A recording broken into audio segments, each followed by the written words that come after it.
Tapos na naman ang araw. Matutulog na uli. Tulog na uli ang person. Tapos na naman ang trabaho.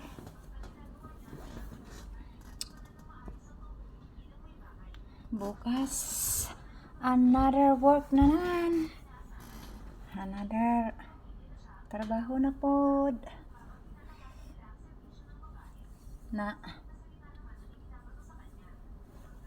Nag-ano na dito, nagira na dito sa Kuwait.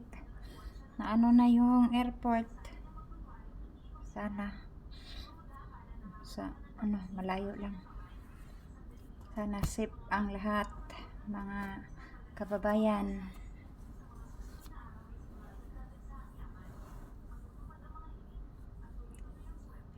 Basta safe lang tayo. Always pray lang na safe tayo. Bahala na yung pagod, at least safe tayo. Hindi naman tayo video ng ganyan lang. Talking lang kasi bawal. Wala tayong day off. Wala pang pray, walang day off. Saan ang hustisya?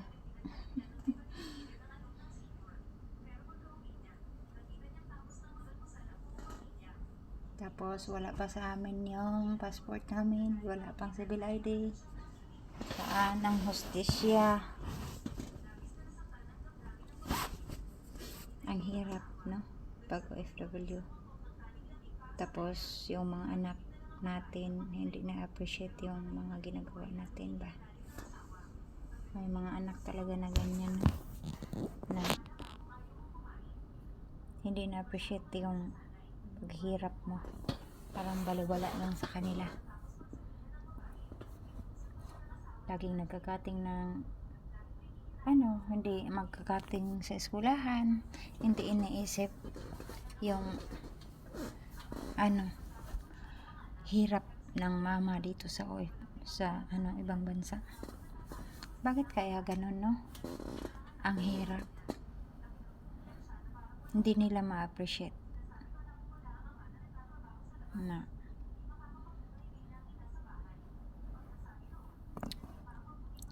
ang hirap ng mga ganun. Always pray lang.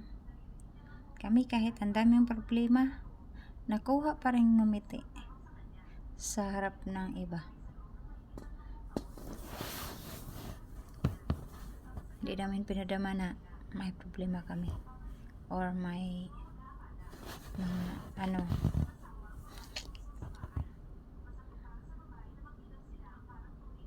para lang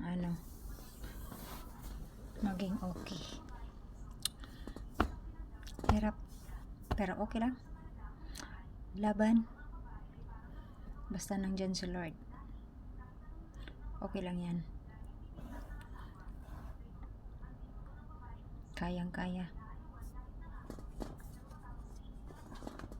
Sana lahat ng mga anak ma-appreciate nila yung paghihirap ng mga nanay nila na nasa abroad, na hindi sasayangin yung pag-aaral.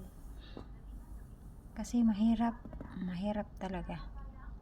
Mahirap maging single mom na ikaw kumakayod ka para sa mga anak mo, ikaw lang mag-isa.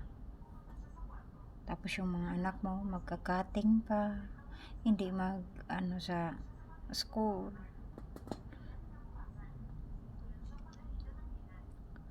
Ano kayang gagawin, no? Kung nandoon naman tayo sa Pinas, wala din mangyayari. Mahirap, pero kailangan tiisin. Wala tayong magagawa yun na ang buhay. Pero laban lang. Always pray lang na okay ang lahat. Sana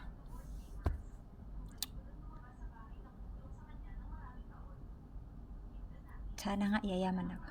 Joke. Sana kahit konting negosyo lang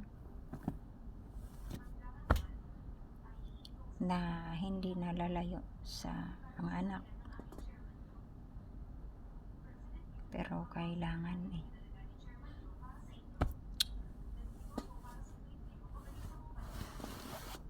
Pero salamat na lang.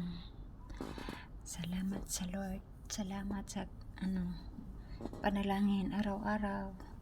Nabigyan tayo ng lakas ng pangangatawan. Thank you po. Ito wala talaga akong edit kasi hindi ko alam mag-edit. Basta naka-video na lang ako, yun na.